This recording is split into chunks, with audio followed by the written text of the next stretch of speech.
I would like to start my presentation by putting feminist scholar Bell Hooks in conversation with artist Jean-Baptiste, who's part of the artist group Atis Rezistans and is living and working in Port-au-Prince. Quote Bell Hooks. Socialized to believe the fantasy that whiteness represents goodness and all that is benign and non-threatening, many white people assume this is the way Black people conceptualize whiteness. They do not imagine that the way whiteness makes it present felt in Black life most often as terrorizing imposition. The power that wounds, hurts, tortures is a reality that disrupts the fantasy of whiteness as representing goodness. End of quote. Chetto's eerie sculpture on the right evokes Bell Hooks' description of whiteness as terror in the Black imagination, which emerges as a response to the experience of pain and anguish induced by white racist domination. Chetto calls this piece Haiti, and explained to me that he discusses here the need for mental decolonization in Haiti. According to the artist, even after the Haitian Revolution of 1803, Haitians remain living in an unfortunate state of material and mental oppression. Chetto describes his artwork with the following narrative, quote, "In the past, we had many chains in our houses and we worked as slaves, but today the situation of slavery is different. I see the current state we are in as a contemporary situation of slavery.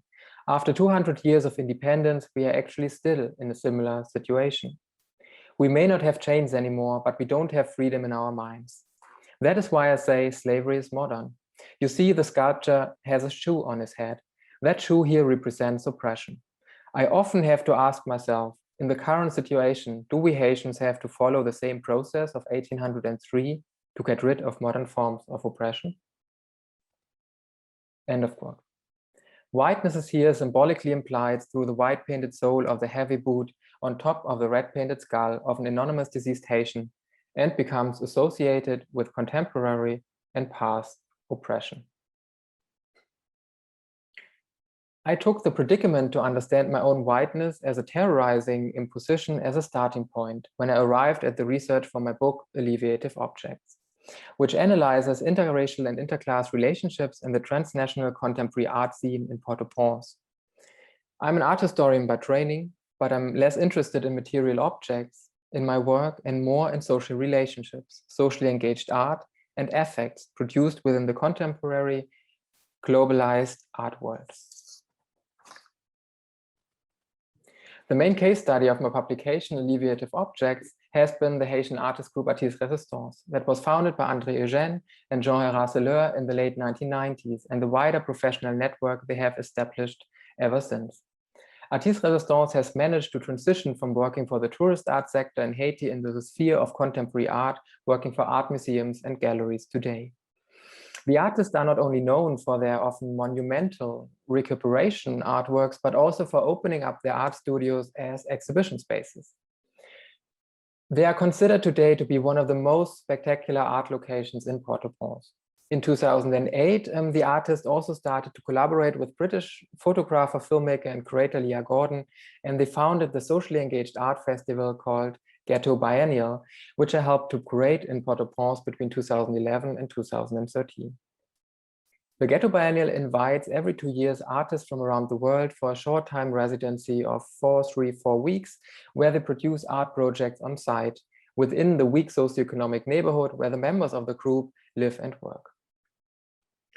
It is a project that debates at its core social immobility and how artists can be part of the globalized art circuit when you have lost in the birthright lottery, so to say, and your national passport or lack thereof makes transglobal travel complicated and even impossible. I seek to describe in my overall work hierarchical interactions between actors of very different socioeconomic strata, nationalities, and races in the art world, which often camouflage unequal hierarchies through heroic, celebratory rhetorics of successful interclass relationships, participatory work, and good intentions. Following the works by Sarah Ahmed, Jennifer Sinesh, and Anne Kvetkovich, among others, I argue in my book that one of the most crucial insights of affect studies has been this invitation to consider how structures of domination feel. and to suggest that simply naming those structures fails to do justice to how they move against and inside of our bodies and minds. Affects and emotions are political and can tell us something about the structural position of privilege and marginality we take up in our societies. How does the white privilege my body and often attitude represents has influenced the relationships and affects I have produced in the last several years writing a book and creating smaller art projects in Haiti? And how do those affects relate to a structural position of power, privilege, and whiteness I hold up voluntarily and involuntarily in my work and life? Labeling or marking my own work here as white has to be seen as a strategy that intends to situate the knowledge I produce, which is historically often unmarked and supposedly objective, universal, and without a body. To speak with Gloria Wecker and Ruth Falkenberg, quote, naming whiteness displaces it from the unmarked, unnamed status that is itself an effect of its dominance, end of quote. I cannot separate the data I acquired from my own persona. Being a white, male, queer, male-presenting academic has opened up or closed down the social field I decided to engage with and influences how I interpret and select the data of my research. Pretty early on, working in Haiti, I encountered through the opinions of many of my interlocutors and colleagues that my white body is not as innocent and non-threatening as I wished it to be. During my first day in Port-au-Prince for the second Ghetto Biennale in 2011, founder of the artist group Atis Rezistans, Jean Herald Celeur, refused to become available for my research on contemporary Haitian art. He argued that in the end I will write whatever I like, and his opinion will not carry any weight in comparison to mine. So why should we even bother wasting our time speaking to each other? The last 25 years of his international artistic career, spanning group exhibitions in the United States, Europe, and the wider Caribbean, made Celeur very aware of the often brutal dynamics of power between a white European researcher and a black artist living in a shantytown in Port-au-Prince. My own emotional response after Celeur refused to speak to me can tell us something about quite ugly hegemonic underpinnings for my own book project, hidden within good intentions and a performance of progressive white innocence. I reacted with annoyance and irritation because I expected Celeur to be grateful for my generous gift to offer him a platform and forum to articulate his critical opinion through my scholarly and curatorial attention. The self-image of my own project collapsed in this moment of non-availability as it became clear how I had produced myself as a political hero of my own story, coming to the Global South to help and to expect gratefulness in return. This expectation of gratefulness is an aspect what Sarah Ahmed identifies as a central effective mechanism of progressive racism. Ahmed argues, quote, progressive racism allows the increase of the power of force of whiteness. It allows a white subject to remain in the position of the one who is active heroic giving to the others. If the others do not receive this gift happily, they become ungrateful or mean. Progressive racism helps us to understand how white subjectivity is crafted as heroic in the first place. End of quote. In this moment, my annoyance had recentered myself as the one whose feelings truly matter and reveals my project as a prolonged version of an institutional logic of legitimization for Haitian art through a white gaze, which in return made whiteness the host of the discourse and the Haitian artist the guest to be included. It took me a while to reframe my emotions and ask the question, why should the local artist community perceive me as trustworthy and benign in the first place? Following decolonial activist Audre Lorde, I came to understand such episodes of angriness, conflict, and non-availability as important mechanisms to counter inequality and persisting systems of domination. And I started to collect and analyze these situations of conflict. Haitian artists resist dependencies and affirmative optimistic readings of interclass relationship and projects as successful through non-availability. But these critical community voices are often silenced because this anger makes them affect aliens to the happiness, excitement, optimism, and heroic entitlement a socially engaged art project like the Ghetto Biennale, or my book project for that matter, often intends to produce within its visiting milieu of privileged art professionals. Ahmed has coined the term affect aliens. She describes how causes for happiness in society are socially bound. Affects are contagious and produce shared identities. Those who do not identify with these particular means of happiness and reproduce its line are read as the cause of unhappiness. Haitian curator, artist, and art historian Barbara Preso-Stevenson pointed out to me similarly in one of our interviews that she experienced in her career as an artist a recurring expectation of gratefulness for Haitian artists who are accepted to participate in European and American art exhibitions and often majoritarian white institutions. She said, quote, "When I critiqued certain aspects of a Haitian survey exhibition at the Grand Palais in Paris I was part in, befriended artists and curators from Paris have been quick to remind me that I should be thankful to be even considered to be part in an exhibition in such a prestigious art museum." End of quote. Further, I relate this expectation of gratefulness to what Sarah Ahmed has described as the logic of conditional hospitality in processes of inclusions of BPOCs in white institutions. Ahmed writes, "Whiteness is produced as host, as that which is already in place or at home. To be welcome is to be positioned as the one who is not at home. Conditional hospitality is when you are welcomed on condition that you give something back in return. People of color in white organizations are treated as guests, temporary residents in someone else's home. People of color are welcomed on condition they return that hospitality by integrating into a common organizational culture or by being diverse and allowing institutions to celebrate their diversity. This very structural position of being the guest or the stranger, the one who receives hospitality, allows an act of inclusion to maintain the form of exclusion." End of quote. Within the logic of conditional hospitality, white curatorial and academic power often does not reveal or show itself as power, but becomes instead concealed behind generosity. Thus, this benevolent position of being the one who includes reveals a progressive form of racism which recenters the white subject as a form of political heroism that expects gratefulness in return and conceals a structural position of power. Ahmed also writes, quote, "We can stuck in institutions by being stuck to a category." End of quote. I argue that being stuck in categories is unfortunately the most defining characteristic when it comes to the main case study of my research, Atis Rezistans.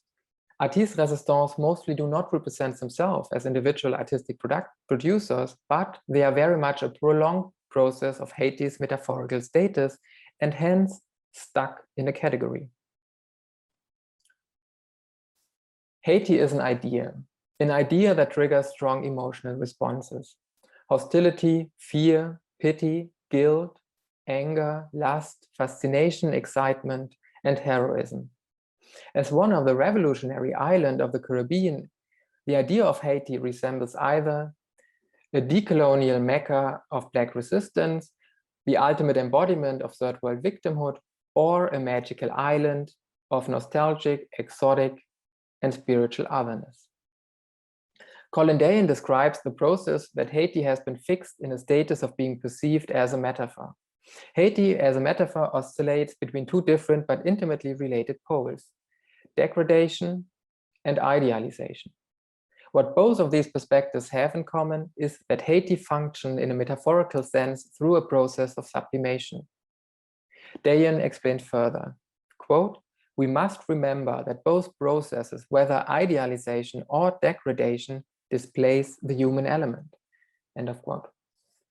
Atis Rezistans oscillate in this trajectory between the following three correlated readings: resilient decolonial revolutionaries, victims of an aggressive neoliberal world order, and an exotic and socio-economic other.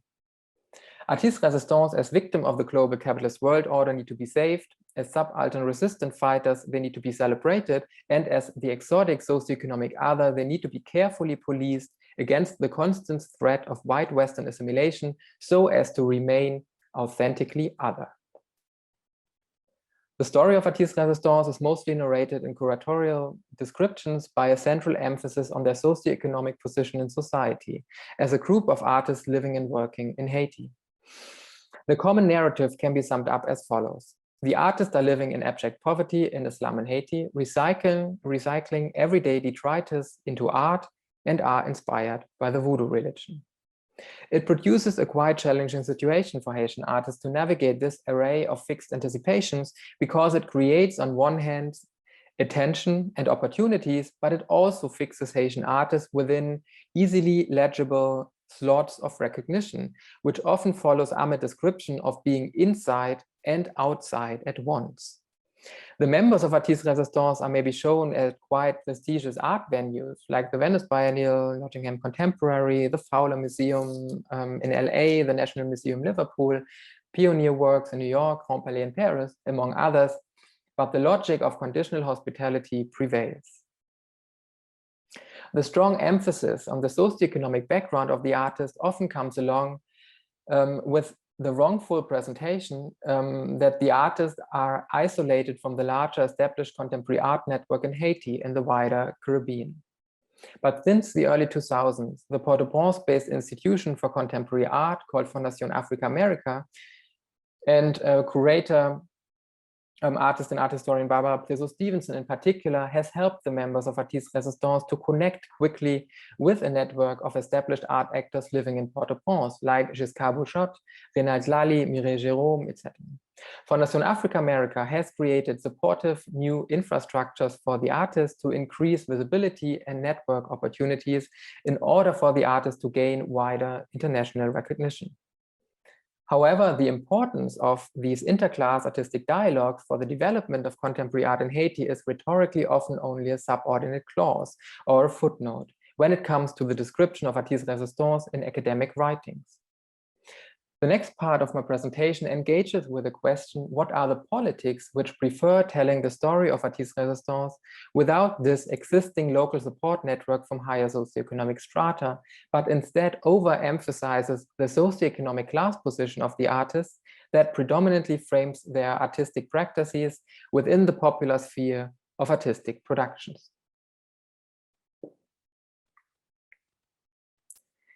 Installation artist and painter Mario Benjamin, also longtime collaborator of Atis Rezistans, described to me in an interview his experience as a Haitian artist and curator working in the globalized art system since the early 1990s with the following words, quote, "As soon as links to poverty and voodoo are left out, Western audiences and curators start to feel very uncomfortable and even suspicious.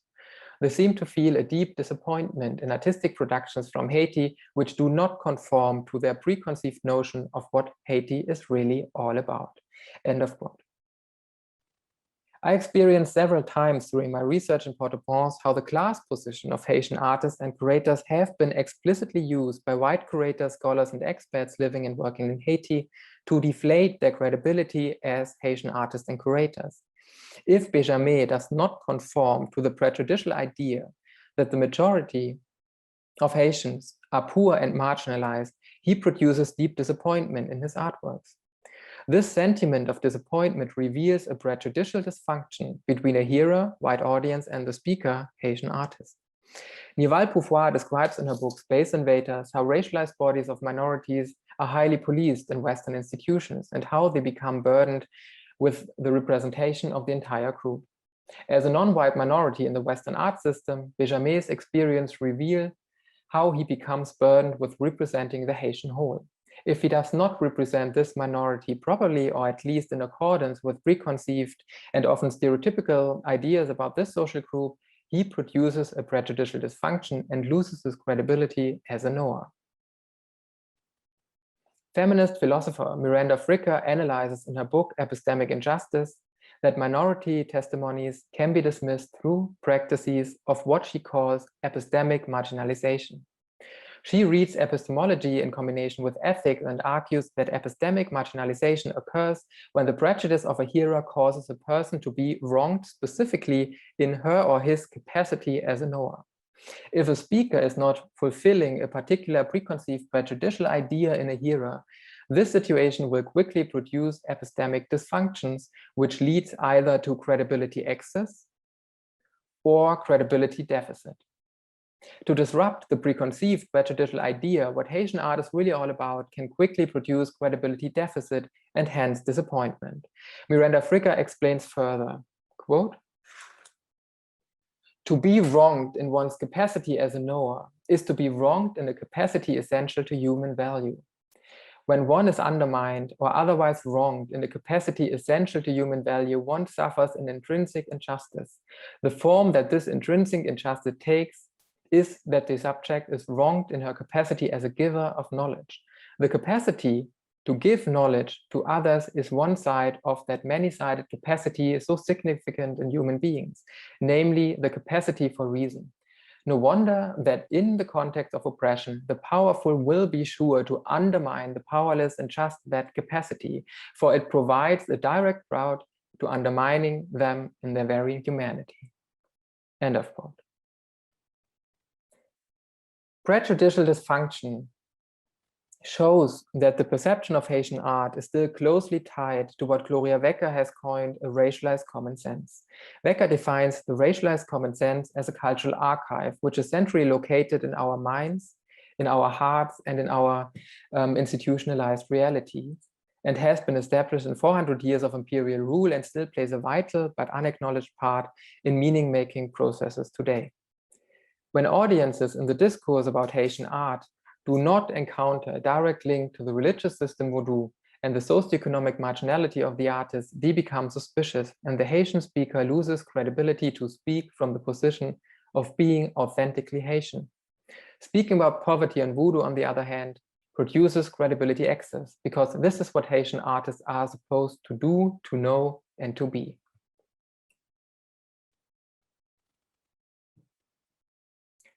Recuperation art as a genre in particular closely overlaps with a common understanding of art from the Global South as driven by socioeconomic necessity. It can thus produce strong, effective responses in audiences which confirm stereotypes. White audiences who encounter recup art risk reassuring their common knowledge about art produced in the Global South as intimately linked to deficit and socioeconomic misery without further reflections on these artworks. To rupture these long-standing prejudicial images produced through a racialized common sense through discursive means is a tremendously difficult endeavor, for recuperation art plays into a wider context of the politics of visual representations of the Global South. Wecker describes a quasi-identical relationship between poverty with blackness in the racist imagination of white people. Quote, "For many white people, there's an automatic equivalence between being black and being lower class. These two axes of signification are closely related, quasi-identical. Retaining the connection between whiteness and class superiority, that is, securing white superiority, requires automatically assigning blacks in lower class status." End of quote. Thus, poverty, blackness, and recuperation art form a tight, quasi-identical triad, especially if they become also attached to a geographical category like Haiti, Africa, or the Global South, all three of which are also racialized categories.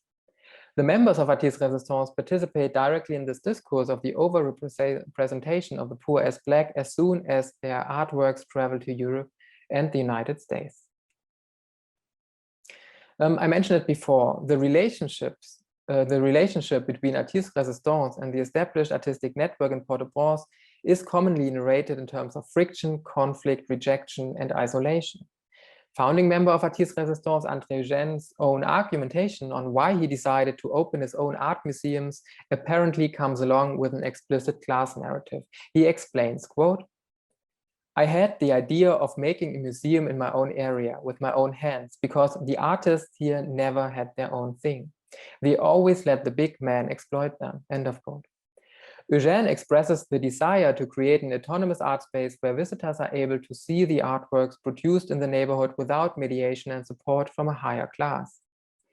The current manager of the group and long-term collaborator Leah Gordon also often starts her introduction of Atis Rezistans by highlighting the importance of class for the group. Quote, "Atis Rezistans had noticed how class, rather than race or nationality, seemed to be a barrier of entry to the so-called globalized international art circuit. The 2 or 3 Haitian artists that seemed to repeatedly represent Haiti in Venice, Johannesburg, and Sao Paulo biennials were all from the middle to upper class of Haitian society." End of quote. And scholar Carolyn Duffy stated in an article recently, The bourgeois Haitian artist establishment actively disapproves of the work of Atis Rezistans. End of quote. This, however, is a generalizing statement that needs closer analysis. These 2 or 3 Haitian artists who have been occasionally given the task and also burdened to represent Haiti internationally have in fact also been the central support networks for Atis Rezistans since the early 2000s.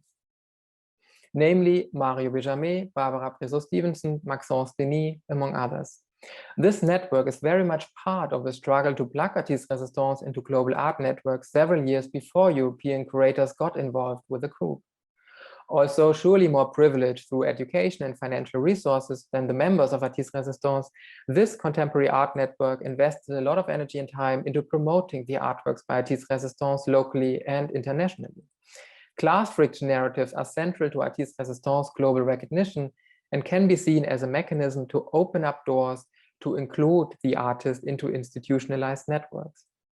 But despite severe social inequalities, the art world of Port-au-Prince is not a homogeneous entity. I encountered in my fieldwork in Haiti a certain paradox.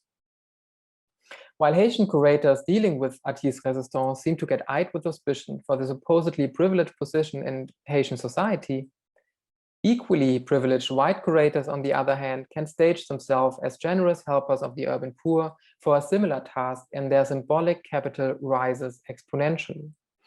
I argue that the widespread class friction narrative should not be understood solely as an innocent, empathetic identification with the urban poor. It also needs to be analyzed as a discursive mechanism which recenters white curators in the discourse about Haitian art as naming authorities. If traveling curators and scholars are able to convincingly produce a narrative that provides that the entire local art scene in Haiti and the Caribbean at large actively disapproves of the artworks by Atis Rezistans, these traveling curators can fill in successfully this supposedly lacking local position of the port and become heroic helpers for artists from a shantytown neighborhood. Traveling curators can thus camouflage their own ontological complicity with hierarchical systems of power like class, nationality, and skin color by redirecting and deflecting the discussion about this complicity onto established local art agents from Port-au-Prince. The conversation about class is often presented in this narrative as more relevant than talking about race. By constructing the entire established local art scene of Port-au-Prince as a problem, white curators and scholars are able to present themselves to be part of the solution. Colin Dayan describes a similar process in a wider context of metaphorical representations of Haiti in relation to the US. Quote, "If Haiti stands as a metaphor for misery, for helplessness, then the outsider can assume that such a nation needs the United States to save it." End of quote. Some social groups have less epistemic credibility than others. Class friction narratives run the risk to ignore and pass over the work of local established art actors and art institutions in Haiti and recenter white curators as naming authorities within the discourse of contemporary Haitian art in the global arena. Atis Rezistans and their social marginality in this reading become authenticating mechanisms for white scholars and curators and their curatorial network and their curatorial work. Class narratives can be seen as a mechanism which articulates in the museum or university context, you and me. We are standing on the same hierarchical position when it comes to the urban poor in Haiti, and thus we are both equally legitimate to speak about Haitian art and culture. But these imagined you and me are not necessarily in the same position of power when it comes to the larger globalized artistic field, where Haitian curators and scholars find still less institutional support and recognition for their work. Many white curators, however, do not see this power imbalance because of ontological denial produced through ontological complicity. These curators prefer to take up neutral, observing positions and do not include themselves into descriptions of the hierarchical power relations they often criticize locally in Haiti. I argue that it is crucial to ask which speaker produces class friction narrative from which social position and for what particular purpose. Who is speaking for whom when it comes to debates about class within the artistic field, and who can and who cannot acquire symbolic capital through these critical debates. I do not want to imply in my presentation that interclass relationships in the art scene in Port-au-Prince are free of conflict, quite the contrary. But the history of Atis Rezistans cannot be understood without this formative local network of support. The focus of my work is mainly informed by hierarchical interclass relationships between members of Atis Rezistans and their various curators, but it is equally important to explicitly underline the existing hierarchical constellations between different curators.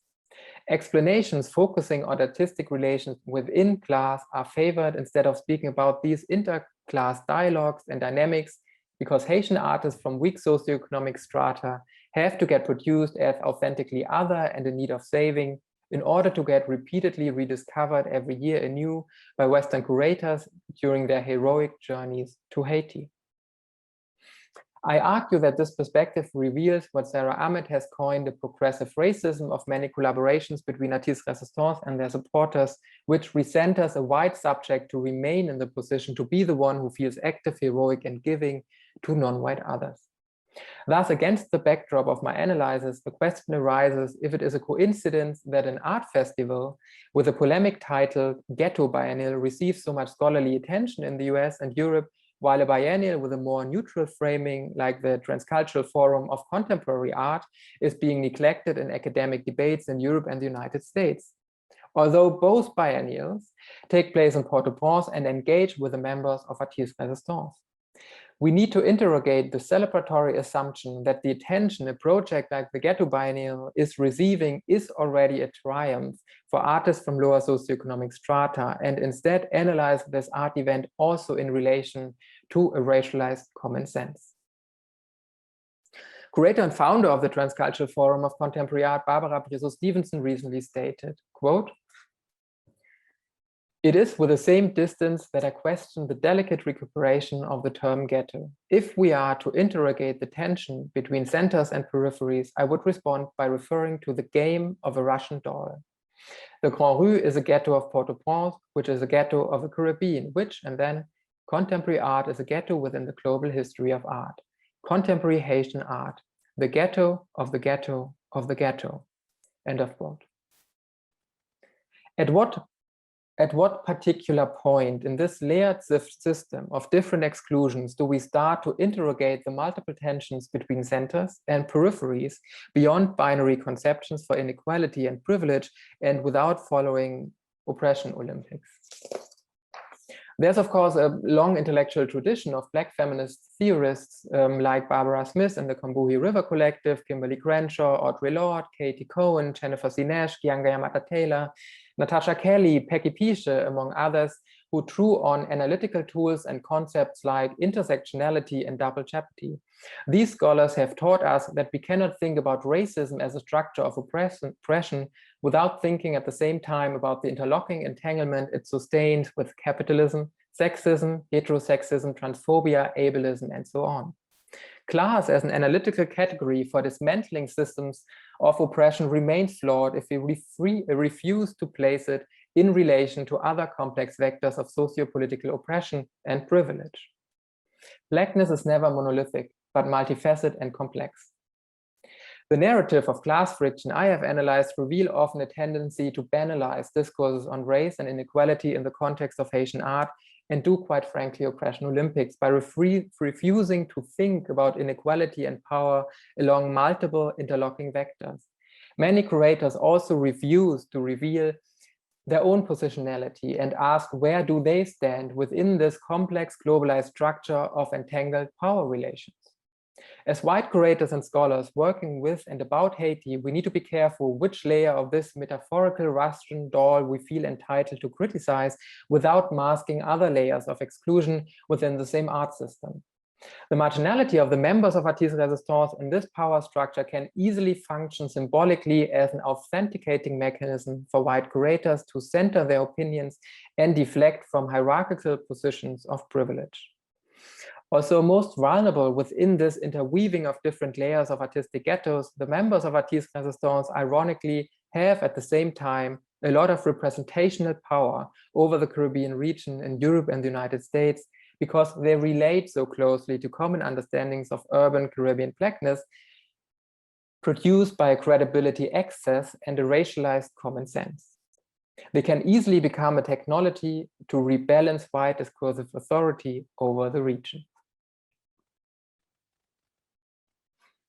Hence, it is actually quite frustrating to see that, for example, a recent exhibition like Port-au-Prince, the urban artist of Port-au-Prince at Pioneer Works in Brooklyn, New York in 2019, does not mention the work done by Haitian curator Barbara Presso-Stevenson and Fondation Afri-America with Atis Rezistans, and the urban sculpture series she has developed in multiple occasions in the Caribbean region to help to kickstart the artists' careers in the early 2000s.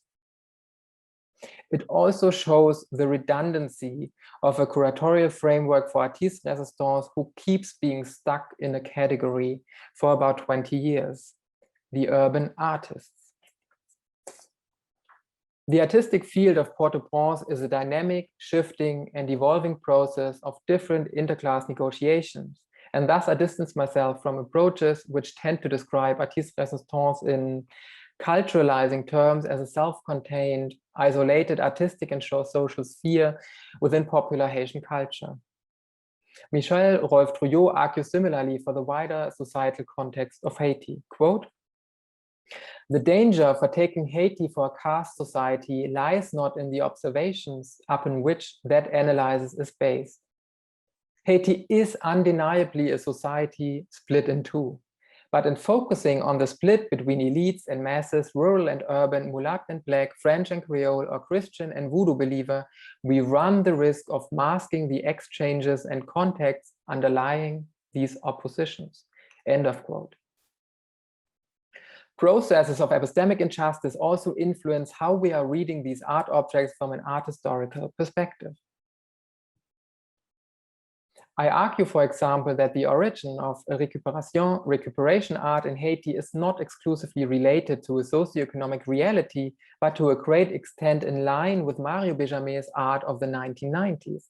Here, a quick juxtaposition of Benjamin's sculpture on the left and a sculpture by artist Franz-Jacques Akagoyodo on the right. I'm making a similar argument about the exhibition modalities developed by the artists of Atis Rezistans to present their artworks, which also seem to be closely intertwined with Benjamin's installation art in the late 1980s and early 1990s. The internal space and garden of Benjamin's house were transformed through aggregation of a variety of everyday objects and discarded materials into the virtual fabric of an all-encompassing walk-in and live-in art installation. Benjamin's home became itself a dramatic art piece, constantly expanding, shifting, and always in flux. Curator and art critic Simon Jamy describes his experience visiting Benjamin's house as follows.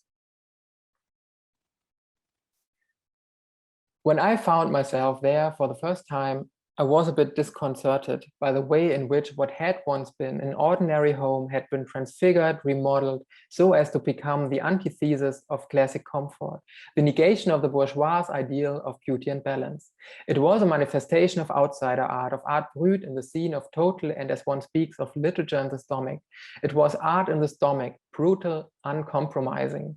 The room seemed to be like a museum into which no curator would have ever set foot. The slightest object constituted a work of art.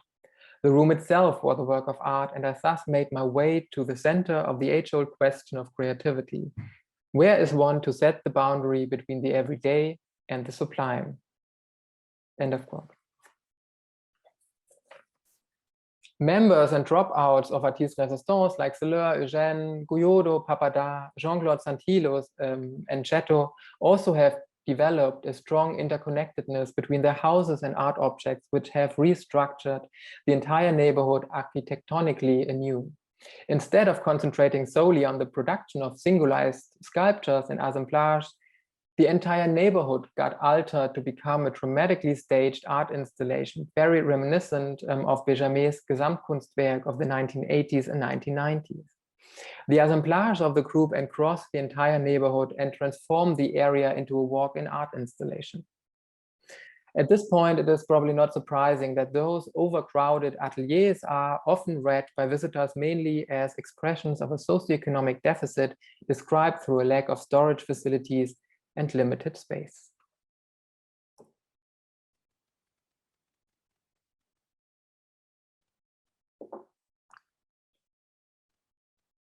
When it comes to the socially engaged art festival Ghetto Biennale, the idea is to reverse the logic of conditional hospitality by making the members of Atis Rezistans hosts of their own art event in Port-au-Prince.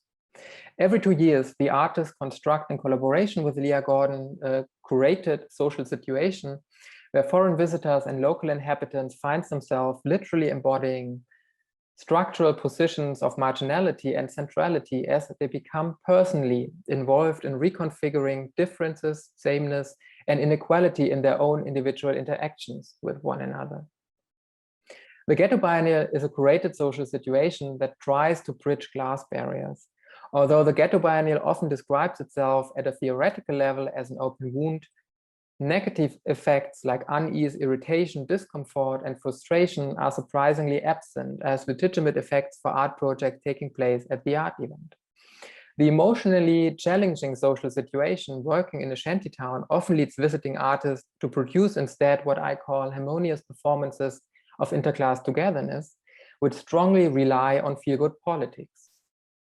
I argue that these performances risk to deflect and even actively camouflage persisting structural positions of power. Positive emotions like optimism, euphoria, and excitement help to preserve an image of the Ghetto Biennale as a happy institution.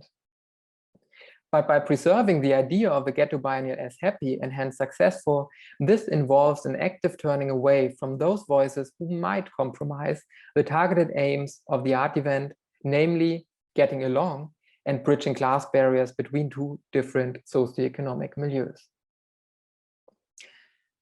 Renunciations of systems of domination, like whiteness and class position on a rhetorical level as a speech act, declarative gesture, art performance, or Zoom lecture, are a comparatively easy thing to do, but it becomes a lot more challenging to implement them into concrete practices and personal interactions. Performing equality between classes is something else than being equal. Articulating any form of critique openly is also a difficult endeavor for Haitian artists from weak socioeconomic strata when your livelihood depends predominantly on this particular institution. Critical voices like Celeur returning the class divide and social inequality back into the discourse and countering the progressive racism of many visiting artists participating in the art event, using Black artists based in Haiti to feel heroic, giving, and benign. These critical voices actually create a conceptual dilemma for an art project which set out to overcome class barriers and receiving a lot of symbolic capital in the art world because of this intention. These opinions are often silenced and framed as inappropriate emotions, as anger and jealousy, because the anger these artists articulate made them affect aliens to the happiness, optimism, excitement, and heroic entitlement the Ghetto Biennale as a socially engaged art project intends to produce within its visiting milieu of traveling artists. Although anger is a legitimate response to the experience of social injustice and whiteness, their opinions are often not taken seriously and dismissed because these Black artists from weak socioeconomic strata lack the same credibility which is routinely conceded to white curators and artists who are looking for affirmation for their socially engaged art endeavors. Artists like Celeur are effect aliens and read as divisive because they keep reminding visitors adamantly of persisting inequalities between social groups.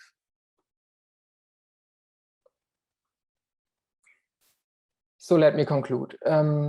Conversations about class in the art world in Port-au-Prince should not be understood solely as an innocent, empathetic identification with the urban poor. It also needs to be analyzed as a discursive mechanism which can recenter white curators and scholars in the discourse about contemporary Caribbean art as discursive authorities without effectively contributing to a decolonial modification of the official chain of power. Ahmed has argued that oppression involves the requirement that you show signs of being happy with the situation in which you find yourself. To be oppressed require you to show signs of happiness, as signs of being or having been adjusted. If an oppressed person does not smile or show signs of being happy, then he or she is read as being negative, as angry, hostile, unhappy, and so on. The artists of Atis Rezistans often function as a screen to project a wide progressive desire to be inclusive, while the ones controlling resources and critical debates will remain white. Thus, the social marginality of the members of Atis Rezistans can easily function symbolically as an authenticating mechanism for white curators and scholars to center their opinions and work and deflect from their own hierarchical position of structural privilege. I came to understand that highlighting the importance of class seems to be the easiest mechanism to effectively rebalance one's authority in interracial conflict. Traveling curators in general often camouflage their own ontological complicity with hierarchical systems of power like class, nationality, and race by redirecting and deflecting the discussion about this complicity onto established art agents from Port-au-Prince. Again, by constructing the entire established local art scene of Port-au-Prince as a problem for the artists group Atis Rezistans, many white curators and scholars are able to present themselves to be part of the solution. Hence, in my reading, the artworks and members of Atis Rezistans constantly risk becoming alleviative objects. They are constantly re-evoked as asymmetrical oppositions through categories like poverty and voodoo, because this socioeconomic and cultural otherness reveals alleviative therapeutic effects for a privileged white art world and its progressive racist agenda that translates, to speak with Daria Hartman, Black marginality into white pedagogy and self-images of heroic, benign, innocent, and giving whiteness. We saw in the course of my argument that articulations of intersectional harmony often do not what they claim to do, beyond a declarative position. Ahmed explores in her article, The Declarations of Whiteness, how anti-racist scholarship always risks turning into a positive, proud white identity by making white people feel better about themselves as soon as they start to learn articulating their complicities with racist epistemologies and structures in critical speech acts. She writes, "The white response to the Black critique of shame and guilt has enabled here a turn towards pride, which is not then a turn away from the white subject and towards something else, but another way of returning to the white subject. Anti-racism becomes a matter of generating a positive white identity, an identity that makes the white subject feel good about itself. The declaration of such an identity is not, in my view, an anti-racist action. Indeed, it sustains the narcissism of whiteness and allows whiteness studies to make white subjects feel good about themselves by feeling good about their anti-racism.